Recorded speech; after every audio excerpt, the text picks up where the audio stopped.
ఇప్పుడు దాకా మనం పనసకాయ కట్ చేసాం కదా, చూడండి ఇలా నైఫ్ కి జిగురు అంటుకునింది కదా, దీన్ని ఎలా పోగొట్టుకోవాలో చిన్న టిప్ చెప్తున్నాను. స్టవ్ ఆన్ చేసి డైరెక్ట్గా నైఫ్ ఫైర్ మీద పెట్టేస్తే హీట్ చేసి అది చిన్న బబుల్స్ లాగా కనిపిస్తుంది కదా మీకు,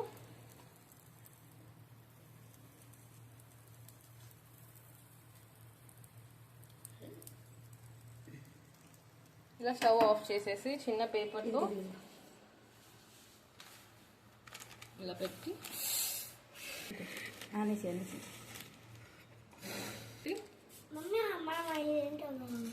ఇలా క్లీన్ చేస్తే సక్సెస్.